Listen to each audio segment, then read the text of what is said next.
जय हिंद दोस्तों। तो आप सभी को स्वागत है। तो हम लोग आज देखेंगे कर्नाटक के बारे में। इससे पहले हम लोग आंध्र प्रदेश पढ़ लिए थे, अब कर्नाटक के बारे में देखेंगे। तो कर्नाटक जैसे पूरा खनिज से भरा पड़ा है।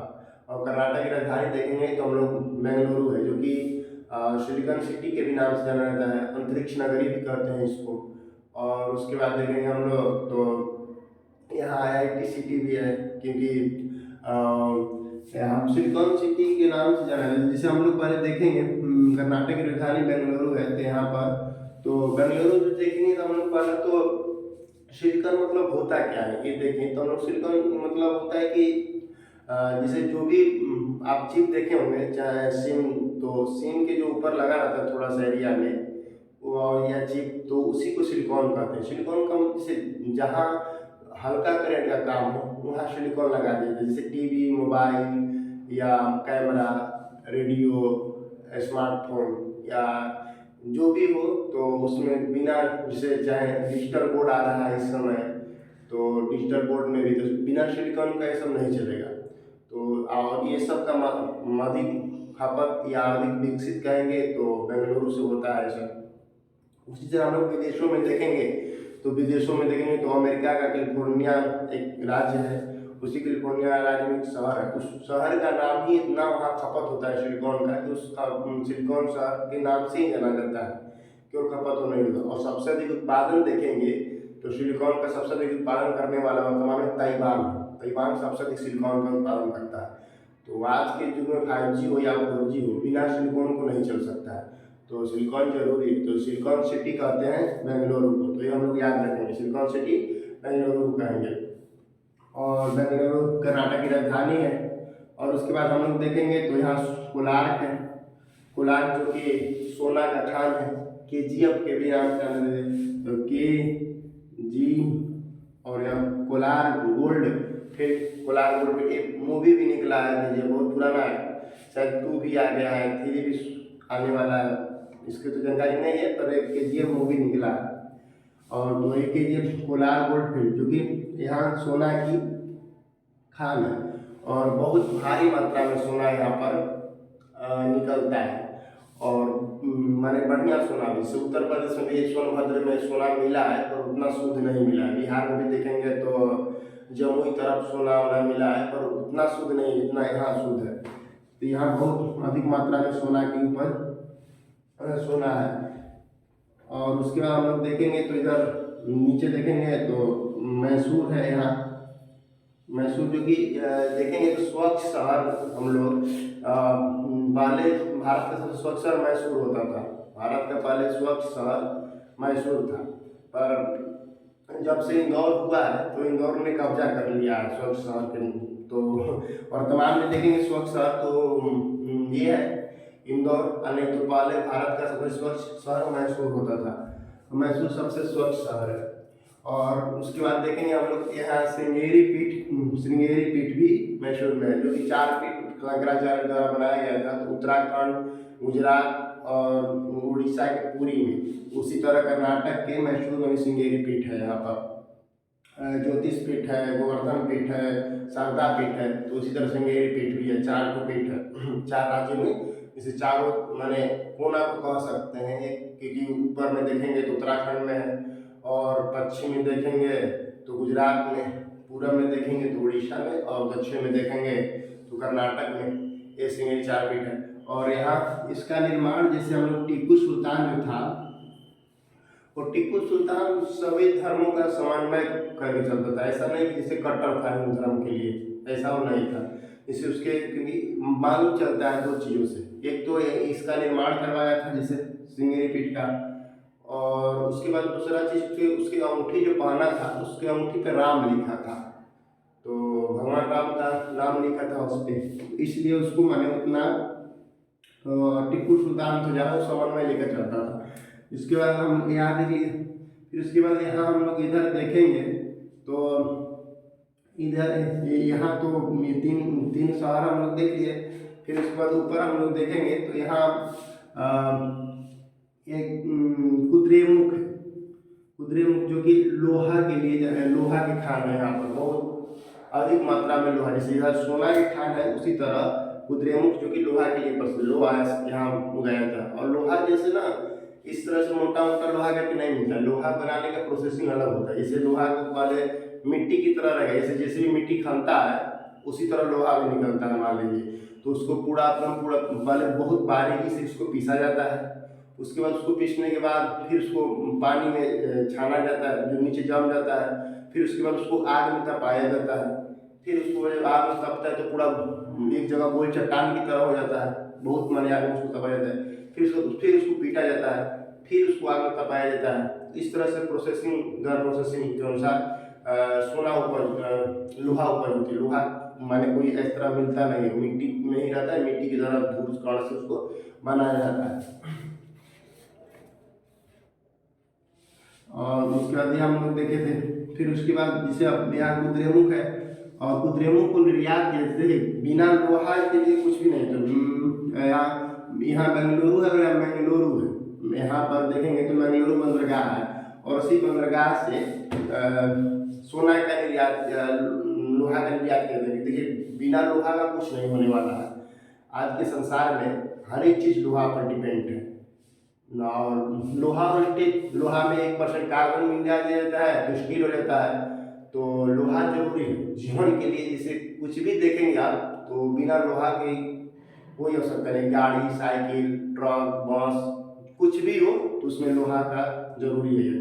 अब भोजन भी कर रहे हैं तो स्टील में भी लोहा पाया जाता है, 1% केवल कार्बन है, तो लोहा बहुत जरूरी है, इसलिए लोहा का यहाँ से निर्यात किए थे।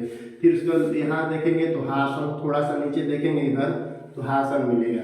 हासन जो कि सैटेलाइट का निगरानी की जाती है, कौन सैटेलाइट कहाँ है, किस जगह पर है, कैसे उसको मैंने देख रेख या निगरानी के रूप में सैटेलाइट किया जाता है।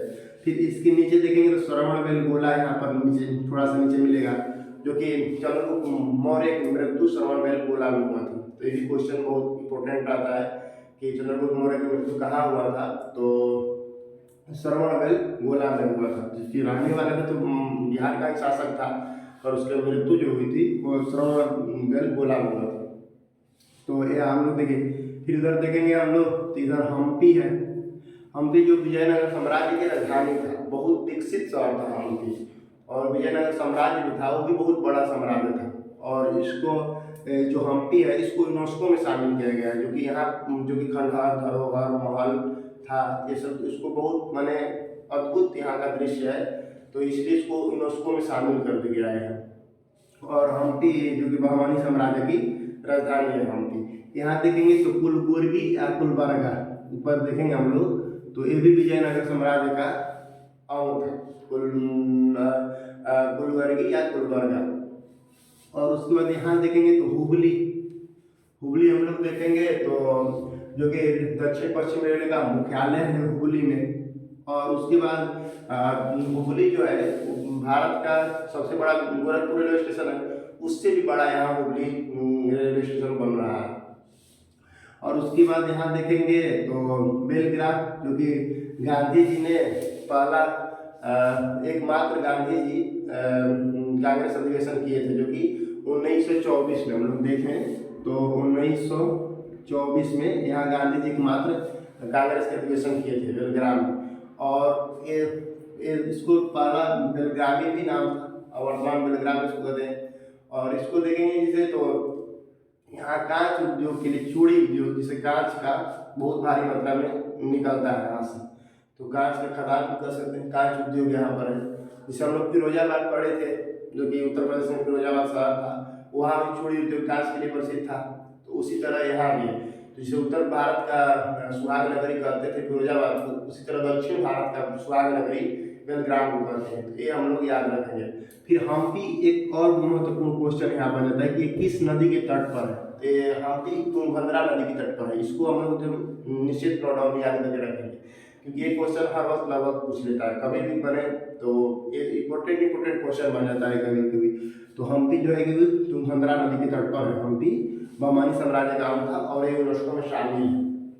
तो 2-3 थी, और उनका ये राजधानी था, बहमानी साम्राज्य का राजधानी था हम्पी। और यहाँ तो सुहाग नगरी कहते हैं इसको, बेलग्राम को सुहाग नगरी भी कहते हैं। और एकमात्र कांग्रेस अधिवेशन जो कि गांधी जी ने किए थे 24वीं, और हुबली जो कि दक्षिण पश्चिम रेलवे का मुख्यालय है। और उसके बाद ये अपना दक्षिण पश्चिम रेलवे का मुख्यालय और भारत का सबसे बड़ा रेलवे स्टेशन बनने वाला है। और इसको ऐसे पूरा देखेंगे हम लोग तो देखिए एक खनिज से भरा पड़ा है, क्योंकि यहाँ इधर देखेंगे तो सोना देखिए, कोलार गोल्डफील्ड में सोना, कोलार में सोना की खदान है। यहाँ देखेंगे तो कुद्रेमुख में लोहा का खदान है, लोहा है उसके। फिर यहाँ देखेंगे तो कांच खदान, कांच उद्योग। तो ये ऐसे कर्नाटक को देखेंगे तो पूरा ये धरवाड़ के पठार से, धरवाड़ के पठार के नाम से जाना जाता है। पूरा कर्नाटक हम लोग देखें तो कर्नाटक को धरवाड़ के पठार के भी नाम से जाना जाता है, क्योंकि पठार का मतलब जैसे पहाड़ और पठार में अंतर होता है। जैसे पूरा मान लीजिए कि उत्तर प्रदेश पूरा उत्तर प्रदेश को उठा दिया जाए तो पठार के रूप में जाना जाता है। और वही कि कोई जिला जैसे बनारस उठा दिया जाए, चाहे कोई एक जिला उठा दिया जाए ऊंचा तो पहाड़ के रूप में जाना जाता है। तो जो कर्नाटक धरवाड़ में पठार है वो पठार के रूप में ना, और जिसे यहाँ खनिज से भरा पड़ा, सर्वाधिक खनिज किस पठार में पाया जाता है तो धरवाड़ के पठार में पाया जाता है। और धरवाड़ के पठार कहाँ है तो कर्नाटक में। तो ये 2-3 क्वेश्चन बन जाता है, सर्वाधिक खनिज कहाँ पाया जाता है तो धरवाड़ के पठार में पाया जाता है। पहला क्वेश्चन तो ये हो गया। दूसरा क्वेश्चन किस राज्य में है तो कर्नाटक राज्य में। जैसे सर्वाधिक कोयला कहाँ पाया जाता है तो छोटा नागपुर के पठार जो कि झारखंड में है। और सर्वाधिक खनिज तो धरवाड़ के पठार में और कर्नाटक में। तो हम लोग देख लिए। फिर उसके बाद तो एक बार नोट डाउन करना है तो कर लेंगे जिसे। तो यहाँ कोलार है जो कि इस सोना के लिए जाना जाता है, सोना खदान है। यहाँ बेंगलुरु है, सिलिकॉन सिटी के नाम से जाना जाता है। और उसके बाद मैसूर टीपू सुल्तान की राजधानी भी थी। उसके बाद सबसे पहले सबसे स्वच्छ शहर था, वर्तमान में तो नहीं रहा, वर्तमान में इंदौर है।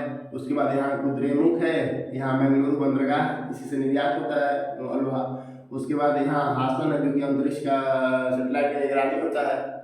और उसके बाद यहाँ देखेंगे तो श्रवणबेलगोला जो कि चंद्रगुप्त मौर्य की मृत्यु हुई थी। और यहाँ देखेंगे तो हम्पी बहमानी साम्राज्य की राजधानी थी। और उसके बाद ये यूनेस्को में शामिल है। फिर यहाँ देखेंगे तो हुबली और यहाँ बेलग्राम जो कि गांधी जी ने प्रथम सत्याग्रह किए थे। और सत्याग्रह करें गांधी जी ने पहला गांधी जी मात्र कांग्रेस का अधिवेशन किए थे। और उसके बाद सुहाग नगरी भी कहते हैं इसको भी, चूड़ी के लिए जाना जाता है कांच उद्योग। फिर उसके बाद यहाँ ये अंग है गुलबर्गा या गुलबर्गी, गुलबर्गी कहते हैं तो बहमानी साम्राज्य का जन्म है। फिर उसके बाद ये देखेंगे हम लोग तो अब हुबली जो कि दक्षिण पश्चिम रेलवे का मुख्यालय है और भारत का सबसे बड़ा रेलवे स्टेशन बनने वाला है। तो हम लोग क्वेश्चन आंसर देख लेंगे थोड़ा। तो जैसे गांधी जी ने मात्र एक बार कांग्रेस अधिवेशन की अध्यक्षता की थी बेलग्राम में जो कि यहाँ पर है। और उसका दूसरा क्वेश्चन देखेंगे तो बहमानी साम्राज्य का अंग था गुलबर्गा और विजयपुर, 2 बहमानी साम्राज्य का अंग था, गुलबर्गा और विजयपुर। फिर उसके बाद देखेंगे दक्षिण पश्चिम रेलवे का मुख्यालय हुबली था। फिर उसके बाद हम लोग ये देखेंगे तो विजयनगर का अवशेष कहाँ से मिलता है तो विजयनगर का अवशेष हम्पी से मिलता है। और यही यूनेस्को में शामिल भी है। यहाँ का जो विजयनगर बहुत बड़ा साम्राज्य था, विजयनगर का साम्राज्य, उसी का अवशेष अभी भी जो मिलता है वो हम्पी से मिलता है, इसीलिए इसको यूनेस्को में शामिल किया गया है। फिर चंद्रगुप्त मौर्य की मृत्यु कहाँ हुई थी तो श्रवणबेलगोला में चंद्रगुप्त मौर्य की मृत्यु हुई थी। फिर श्रृंगेरी पीठ कहाँ स्थित है तो मैसूर में है, श्रृंगेरी पीठ मैसूर में है। फिर उसके भारत का सिलिकॉन सिटी किसे कहा जाता है तो बेंगलुरु को भारत का सिलिकॉन सिटी कहा जाता है, इसको हम लोग याद रखेंगे।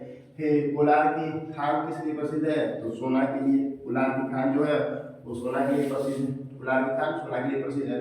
फिर कुद्रेमुख किस लिए प्रसिद्ध है तो कुद्रेमुख लोहा के लिए प्रसिद्ध है, कुद्रेमुख जो कि लोहा के लिए प्रसिद्ध है। और सेटेलाइट की निगरानी के लिए हासन जाना जाता है। तो हम लोग लगभग कर्नाटक के बारे में पूरा पढ़ लिए।